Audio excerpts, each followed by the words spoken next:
A victor again, another win for the Browns. Make that 4 wins in a row. Welcome to Cleveland Browns postgame right here with the road man Kenny Roda, and happy to be with you after another Browns victory. 4 in a row for Cleveland.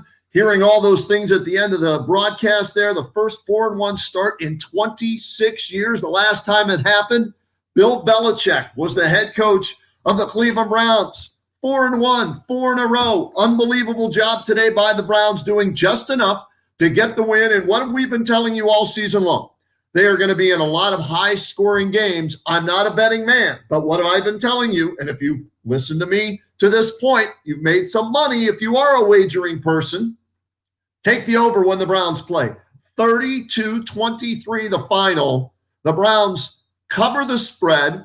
And, well, actually, I saw it where they were underdogs, then it was even, then they were given one, whatever. They win it outright. They cover the spread. They go over from what I saw the numbers. So if you bet on it, congratulations. But you have to feel good about what Kevin Stefanski's team has been able to do, for the most part, offensively. First half, unstoppable. 4 drives, 4 scores, 2 field goals, 2 touchdowns. They controlled the clock. They controlled the first half, leading 20-10 at halftime. Then they go out, they get a pick 6 from Ronnie Harrison Jr. in the second half, and they look like they're in complete control of the game, 27-10 at that point. And then one of the biggest problems for this team to this point has been the special teams. You sit there and you just wonder, and it's not just the Browns. High school, college, and the pros. Do teams spend enough time on special teams? The Browns give up a 101-yard kickoff return, and it gets the Colts back in the game. It energizes them. It kind of throws the Browns' offense out of whack a little bit, right? Baker Mayfield struggles. Baker Mayfield throws 2 picks in the second half after he was pretty accurate in the first half. But that kickoff return on special teams, it flipped the momentum of the game, gave the Colts some life, and they played off of it from there. And guess what? They got right back in it, and it becomes a 1-score game. But give the Browns defense credit, and let's say I'm gonna stand up. You can't see me because I'm giving Myles Garrett a standing ovation. All right, tip of the cap to Myles Garrett there for the job that he's been able to do this season, getting after the quarterback, sacking the quarterback, strip sacks, and credit 2 of those 32 points for the Browns today to Myles Garrett. The safety on Phillip Rivers. Why was there a safety? Phillip Rivers, not mobile, ancient. Haven't been a big Phillip Rivers fan because of his inability to be mobile. Throws too many picks in close games for me, and we saw it again here today. Myles Garrett puts pressure on him, intentional grounding in the end zone. That's a safety, OHIO, or a safety, and that's 2 points. Credit those 2 points to Myles Garrett. So 3 strip sacks. 3 strip sacks to this point for Myles Garrett in the season. He gets another sack today, I think his 6th of the year. Where were his? I wrote so many numbers down. 6 sacks for Garrett, 34 quarterback pressures, 3 forced fumbles, and 1 safety for Myles Garrett. That's what you expected when you drafted him, okay, number 1. When you drafted him number 1 overall, that's what you expected out of Myles Garrett. And he's delivering. He is delivering. So a lot to get into, a lot to talk about. The Browns winners for the 4th consecutive week. They're 4-1 for the first time in 26 years since Belichick was the coach. Send me your questions. Send me your comments on Facebook and Twitter, and I will get to as many of them as I can. And we'll be giving the tip of the cap to some of the key plays or players in this game throughout our Cleveland Browns postgame show here on Facebook and Twitter. All right, let's get a couple of these in here. Quentin Singleton saying the same thing I am. He's happy from the standpoint that they are 4-1 for the first time in 26 years. And Quentin says, who let the dogs out? Who? Well, Myles Garrett, he's getting after it. That defense giving up a lot of yards, giving up a lot of points, but creating turnovers. You have the interception on 47-yard pick 6, okay? Harrison in for Carl Joseph, making a difference. Then he goes out with a potential concussion. Sheldrick Redwine comes in and gets a pick, Okay, you get the sack from Myles Garrett. So the defense doing just enough and the offense scoring points, and they're going to have to continue to play like that if they're going to win. Let's see here. Pony X4821. Cardiac kids are back.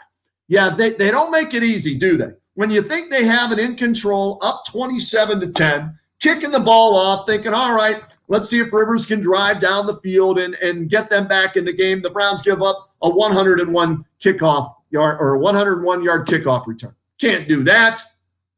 Ticker, I know. I feel you, Pony. I feel you. Let's see here. Nathaniel Miku, good games. They are fun games, aren't they? They are. The games are fun at least. The Browns games are at least fun. All right? If you're not entertained by the Browns, with the exception of the clunker in week 1 against the Baltimore Ravens, if you're not entertained by these games, these high-scoring affairs, something wrong with you. And that, at least, and I know the Indians made the playoffs, and that's the goal, obviously, but they were boring to watch for most of the year. The Browns right now, they're exciting to watch because of their offense. Their defense keeps the other teams in game, so that means the offense still has to score. So they're fun to watch, and they're 4-1, and they're tied for second place in the AFC North behind the Steelers, who almost blew it against the Eagles today, but they hold on. They're 4-0, I think, for the first time like in 40 years. The Browns are 4-1 for the first time in 26 years. So Steelers 4-0, Browns and Ravens are 4-1, so a half game back. Steelers, of course, have the one game postponed because of COVID with Tennessee. But that's the standings there. I'm looking here on Twitter for more questions from everybody. Keep those coming on Facebook and on Twitter. We get questions. Hey, Roadman, I didn't pay attention earlier. Does this show allow Pittsburgh fans in? Absolutely. We allow everybody in. AFC North fans. We're talking AFC North. Bengals still stink. Steelers are in first place. The Ravens are one of the top teams in the NFL. The Browns are tied with the Ravens. So if you want to talk AFC North, we can talk AFC North because the Browns now are a contender in the AFC North. Not just for a playoff spot, but maybe for the top spot if they continue to grow week after week. So keep the questions coming via Twitter and here on Facebook. Bill Wright, great game, but the prevent defense always drives me nuts. I said this last week, Bill. I think they go into a little bit of a prevent defense, but their defense just isn't that good. If they don't get pressure up front, the backside of that defense is not good. So they're going to give up yards and points. But it all comes down to pressure. And the reason I like the Browns, I picked the Browns to win this game 30-24 today, all right? And the reason I liked the Browns before this game started was the one strength of their defense is the one weakness for Phillip Rivers and the Colts. It's the Browns' pass rush against an aging, immobile quarterback. So I felt the Browns' pressure could affect Phillip Rivers. 2 interceptions. One of them went for, a pick 6. And the safety in the end zone on the intentional grounding. So that's 8 points from pressure and on the defense right there. So that's why I like the Browns. So it's not so much a prevent defense as, well, this is who they are. And if they don't get pressure, other teams are going to get yards and score points. So we'll see if it gets better with some of the healthier guys coming back, although they lost a couple of more guys today. And Baker Mayfield, you saw him shaking his hand. He got hit late in the game there. We'll have to wait and see what that injury is. What else do we have here? Some questions. From Quentin Singleton. Hunt had a good game. Yes, he did. What was it? I think we have it on the crawl. I try and get as much in before we get started on the crawl below us. As you see it there, Kareem Hunt, 20 carries, 72 yards on the ground, 3 receptions, 21 yards, and another touchdown. He seems to find the end zone every week. And now he's your feature guy with Nick Chubb out 4 to 6 weeks. So you're right, Quentin. A nice game by Hunt. Adam Cerny, good to see you, Adam. And we appreciate you checking in with us via the Facebook, what would you call it? Messages or texts or notes or comments or whatever it is. Keep sending them in. We'll answer as many as we can over here as we look at them on Facebook as well as here on Twitter. Keep those coming in as we update the Twitter questions. Roadman, do you think the Browns are for real at 4-1? Well, I know the offense is for real. The special teams is not for real. the defense seems to create turnovers. So if you're going to give up a lot of yards and some points, you better be able to get some of that back by creating turnovers. And the Browns are definitely doing that. They're creating turnovers. They're taking those turnovers. I think I saw the stat. Hold on. I wrote it down here. Here it is. 11th takeaway by the Browns for 52 points. So they've turned 11 takeaways, 11 turnovers into 52 points. That's pretty doggone good. So if you do get those turnovers, you better make them count. You better turn them into points. And the Browns were able to do that. Bo Matthews Gutierrez, good to hear from you again, Bo. Is there anything this team can do to get better on defense? How about a trade? Well, Bo, right now I don't think that's a possibility.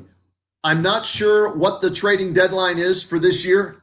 I really don't know. I'll have to look that up here and get back to you on that. But whenever the trading deadline is, as we get closer to the trading deadline and teams that are out of the playoff picture, that's when maybe if the Browns feel they need some help on defense, they might be able to get some help. You're not going to see a trade, at least I don't think so now, for the Browns defensively, because other teams still probably think they're in the picture for at least a wild card spot. So can they trade? Absolutely. There's a possibility of a trade, but you got to find a dance partner. And that dance partner has to be on a team that is no longer in the playoff race. So if a trade happens, I think it'll be further on down the season. This is the second quarter of the season. 3-1 in the first quarter, first 4 games. This is the second 4 games. Now they're 1-0 in the second 4 games. So 4-1 through 5 games overall. So Kevin Stefanski, tip of the cap to you, Kevin. Another solid game. Not a great game. There were some questionable calls with his play calling, but I liked what he did in the first half.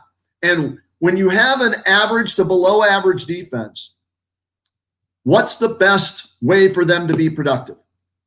If they're not on the field, right? So what did the Browns do in the first half? The best defense was a ball control offense. The Browns held a 2-1 time advantage in the first half. Time of possession, I think it was 20 minutes for the Browns, 10 minutes for the Colts. That's how your defense gets better. They're not on the field. If you can control the clock, shorten the game, keep the opponent's offense off the field, I feel like I'm directing traffic in the middle of Market Avenue in downtown Canton. That's how you help your defense. Control the ball, run the ball, short passing game, move the chains, eat up the clock. And they did that in the first half, not so much in the second half. So that's one way maybe we can help the Browns defense. Bo, going back to your question originally, is this ball control offense and the play calling by the head coach. David Shipp or Shipe, I'm not sure. Sorry, David. I'll go with the since there's an E on the end, I'll put the what is it, the hyphen over the I, because I think I got a D in English. David Shipe says, I think they have a shot at Pittsburgh. Think Steelers will be a 5-point favorite. That'll be interesting to see what the line is definitely on that game. In fact, let me see if I can pull it up to see if there is, or if it's too early and Vegas hasn't even set the line yet on that game for the Browns. Let's see here. Pull it up. Yeah, I don't see a line yet on that. It's a 1:00 game at Pittsburgh next week. Should be a great game, right? It's a battle for first place next week. If you're a Browns fan, you've got to be thrilled with this. You've got to be ecstatic. 4-1 through the first 5 weeks with a first-year head coach in a pandemic season without any preseason games, and you stunk your first week out. 4 straight wins, momentum going into that game. Absolutely. Absolutely. Should be a lot of fun. Steelers, at least a 3-point favorite for home field advantage. I saw they let fans in as I watched, their game today. So probably in the neighborhood of 5 to 6, maybe 4, 5, 6. We'll see what Vegas says on that, David Shipe. So check in later in the week on the Kenny and JT show on News Talk 1480. Oh, wait, let me get out of the way. News Talk 1480 WHBC. All right. You can listen to the Kenny and JT show Monday through Friday, 3 to 7. We'll talk it all up on the show there. Jimmy Chisholm says, Kenny, as LeBron plays for a ring tonight, why does he allow you one question a year? What did you say to make him mad at you? Don't duck this question. He doesn't like when somebody questions him after a bad game and wants to know why as opposed to just his answer. So there were a couple of times throughout my coverage of the Cavaliers where they had losses, tough losses. LeBron didn't play well, and my job as a reporter is the who, what, where, when, why, and how of the story. And LeBron, especially in that Celtics game in the playoffs, I think you're talking about, Jimmy, he said, well, I just had a bad game. Well, I followed up, well, why? What was it? LeBron sets the bar so high when he does have a bad game. We want to know why. As fans, you want to know why. That's my job as a reporter, to ask those questions. And he just felt that I would ask too many of those questions. And that's why I think he started his own web page and his own, what is it? The Players magazine or whatever he calls that thing, so he can control the narrative. He wants to be in control of everything. And we'll see if he's in control of winning his 4th ring tonight. He's been phenomenal. I don't hold anything against him. That's my job. I don't care. I dealt with Albert Bell.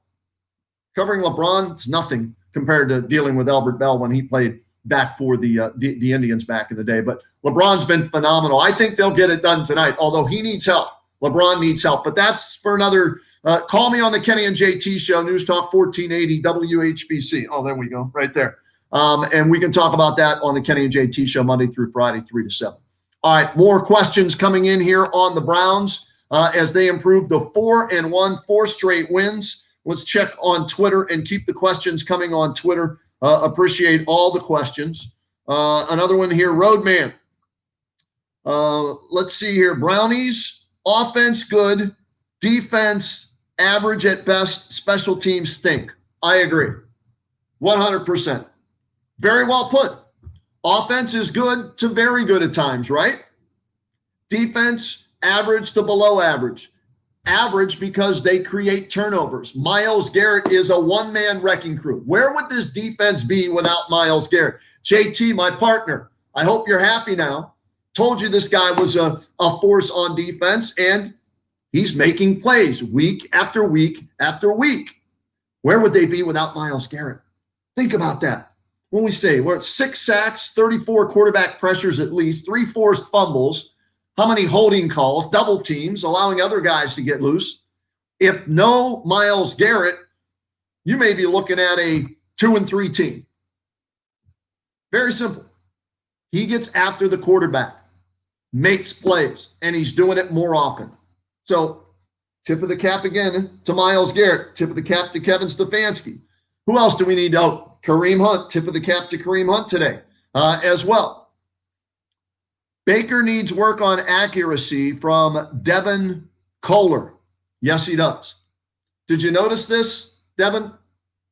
Only a few rollouts today. Why? Why not roll him out more? He seems more comfortable when he's rolling out to his left or to his right. When he's in the pocket, that's when the ball sails on. He throws high. He feels that pressure, and that's where I think both interceptions came from today. I got to go back. I'm going to use the Kevin Stefanski quote here. Going to have to go back and look at the film. But I think that's where his 2 picks came from, when he was inside the pocket. He just doesn't seem comfortable in there, and I think the height factor comes into play there. So roll him out more. They didn't roll him out at all in the first week. They got clobbered. They started a couple of times early in the first half to roll him out, and then they kind of went away from that. I don't know why. But yes, his accuracy in the pocket needs to get better. His accuracy outside the pocket is much better. Mr. Fix-It for you. What are the expectations next week for the Steelers game? I think it's going to be a great game. Browns will be facing the best defense they've faced since week 1 against the Ravens. This was a good defense today, but I didn't think it was a great defense for the Colts. And I said that. I was on Dan Dockich's show in Indianapolis earlier this week. And I told him, I said, take the over. Don't give me this, how great the Colts defense is. Take the over, because the Browns will score anywhere from 27 to 35 points. And the Browns defense will give up 20 to 28 points. And so I didn't think the Colts were that good defensively because they hadn't really played anybody. And the Browns offense went out and put up points against them. But now next week at Pittsburgh, it's going to be a better test for them offensively. The Steelers secondary is still susceptible, in the passing game. But they're like the Browns. If they put pressure on you, if Baker gets pressured next week, that could create major problems for the Browns. They'll need to run the ball very well against the Pittsburgh defense to take some of the pressure off Baker Mayfield. Should be a good game next week. Both teams. Offense, Ben Roethlisberger playing very, very well. The Browns offense, what is it here? Let's see what I always have to look these up. Browns offense, forget week 1, 6 points given up, or 6 points scored. They've scored 35, 34, 49, and 32. How about that? Pretty impressive, isn't it? Yeah, it is. See if I can do quick math. 69, 109, 118, 120, 150 divided by 4. 150 divided by 4. 4 goes into 15. 3 times 12, 34 goes into 37. What are they averaging? 37 points a game there? In the 4 wins? Somewhere in that vicinity? I think I'm close. Yeah. Really good offense when they're clicking. The running game, obviously, we saw that it wasn't as effective today. Let's look at the final box score on this, because Nick Chubb isn't in there. And they're going to miss him. There's no question about it. Kareem Hunt did a nice job today. Did a very nice job running the football. Not a great job, but a nice job running the football. But not the same without your best all-around player in Nick Chubb. They ran today for 124 yards, but only 3.8 yards per carry.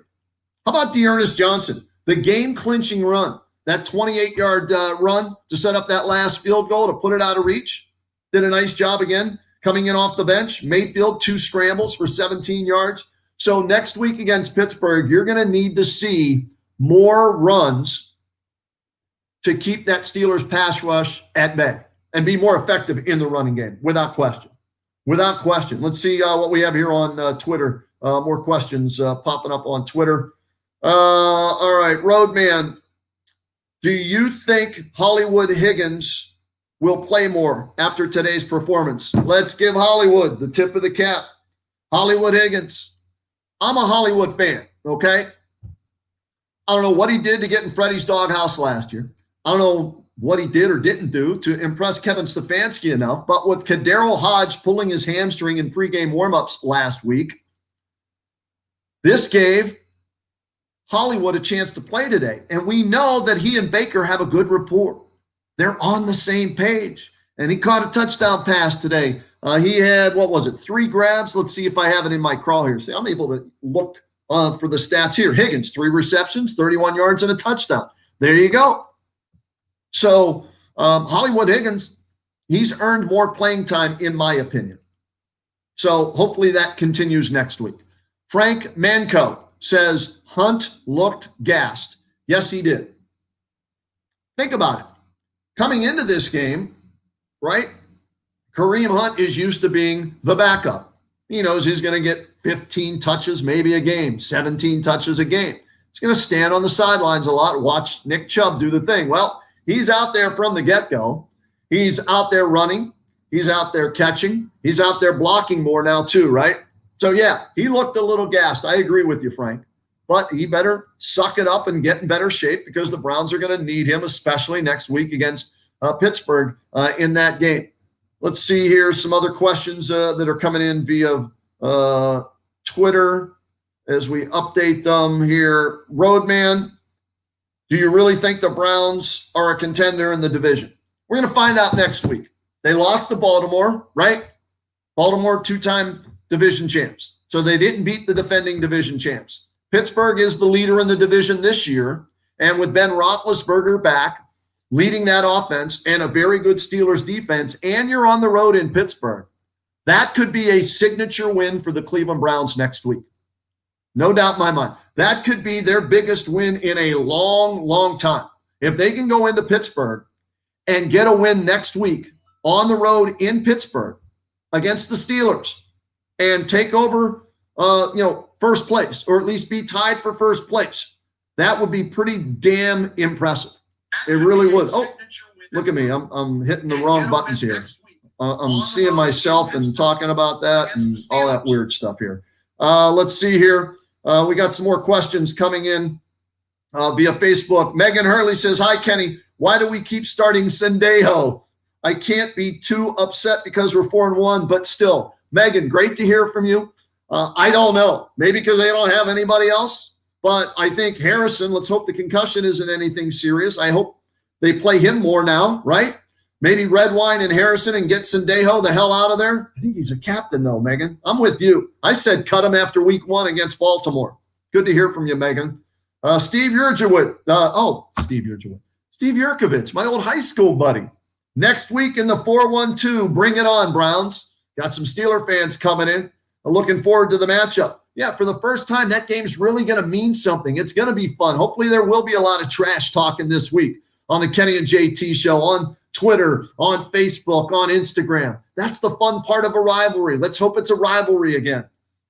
Dominic Vincenza, beat the steel curtain next week. Yeah, it's not the steel curtain. It's not that good. Some people are, jumping the gun a little bit, but, led by Hayward and Tuitt and those guys with, Watt and Dupree on the outside, it's pretty good, but it's not quite the steel curtain just yet there, Dominic. Jim Clark, update on Baker's arm and shoulder. I'm looking for that on Twitter. All right, as I'm doing the show, I'm trying to surf and do the show at the same time. So, Jim, hang in there. Let's see here. Steve Yurjevich, LeBron is lame. I'm glad you gave it to him, bro. He's not lame. He's one of the greatest players ever. Just doing my job. Thanks for having my back, though. Mark Chalmers always tunes in. We appreciate that, Mark. The culture feels different because that's the type of game in the past we would lose. You're right. It does feel different. It's very different. Kevin Stefanski came in here and said he wanted to change the culture of this team. And even think about it. They lost 38-6 in week 1, and things could really have gone awry. But he settled the ship, went back to the drawing board. I'm pulling out all the coaches' cliches, right? And they've won 4 in a row. So you're right, Mark. The culture is definitely different with this team under Kevin Stefanski. And let's give some love to Andrew Berry, first time ever GM. He's done a nice job upgrading the offense. Next year, he upgrades the defense, right? Makes sense, doesn't it? Let's see here. Cody Parkey must have listened to Phil Dawson with that field goal from Bill Blindstone Jr. Oh, the one that kind of bended back or whatever it was like that. It's a tricky place to kick, man. Hey, you got to love it when you get a doink and it goes through the uprights. And nobody doinks it better, right, than Cody Parkey. And he doinked one, went through. Browns win 32-23. Ken Dworsnik. Hey, Ken, what's up? Keep winning. Can't believe it. 4-1. Believe it. The offense is good enough to win. The special team sucks, except for Parkey now, right? Oh, you know what? Tip of the cap to the Scottish Hammer for his punt inside the 10-yard line that led to the sack. Those are little things that go unnoticed by the average fan or don't show up in the box score. So let's say our coverage teams in return, what's the best way to put this? They've solved their kicking problem, it looks like, with Parkey on extra points and field goals. The Scottish Hammer doing a nice job punting the football. But coverage teams and punt coverage, kickoff coverage still stink. So they got to get a hell of a lot better. Okay? And defense, average to below average, depending on how well Myles Garrett plays. Let's see here. Craig Easterday and Tom Cassidy. Two new guys tuning in here tonight. We appreciate that. Billy Blindstone Jr., wear the orange pants like the Sunday night game when Tim Couch beat your Steelers, Roadman. 33-13 at Heinz Field. Still the only starting quarterback for the Browns since 1999 to beat the Steelers 3 times. Tim Couch, and I'll say it to somebody is better than him. To me, Tim Couch, the best quarterback the Browns have had since they've been back, the only quarterback to lead them to the playoffs. And in 7 starts against the arch-rival Steelers, Tim Couch was 3-4, including that win at Heinz Field. So it's a very good point by you, Bill. Jonathan McTier III is checking us out here on Facebook. And Jonathan McTier says, Sendejo needs to go. He agrees with you, Megan, and me. Got to get rid of Sendejo. Get him out of here. Let's see here. What other questions do we have here? Let's update the comments on Facebook. Beat the steel curtain. Oh, no, I'm sorry. It says beat the steel social distancers instead of the steel curtain. A little humor on the pandemic here. All right, so the Brownies improved to 4-1, 4 wins in a row. Another exciting game. You had to be entertained if you watched that. Baker Mayfield, good in the first half. Baker Mayfield, not so good in the second half. Let's see. Hold on. Before we get off here, bear with me here as I'm going to go to Twitter and pull up a couple of Twitter accounts of people that I follow who do it. Scott Petrak, brownzone.com. If you're a Browns fan and you haven't checked out that website, brownzone.com, go check it out. He does a great job covering the Browns. Let's see if Scotty's got any tweets here. The latest on Baker Mayfield. Bear with me here because I'm trying to give you some updated information. Let's see here. Stefanski, Wyatt Teller will have an MRI in the morning. Ronnie Harrison has a concussion. Jacob Phillips will have, Jacob Phillips just can't stay on the field. He can't get healthy. He's hurt, comes back on. He's going to have an MRI. Olivia Vernon with a groin injury. Let's see here. I don't see anything yet on Baker Mayfield. Let's see here. Our defense was good in the second half. Dearness Johnson. The Sheldrick Redwine, that was his first career interception for Sheldrick. So that's pretty doggone good. Let's see here. Let's check Mary Kay Cabot, too. She does a great job covering the Browns for many, many years.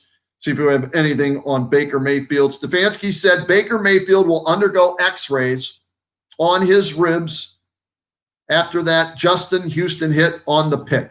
So he took a shot to the ribs. I know he was shaking his hand like it might have been a shoulder thing, but they're saying right now it's a rib injury of some sort, and he will it also says it could be a shoulder. So ribs, shoulder with Baker Mayfield, and he will get it looked at with an x-ray. That's what we know at this point.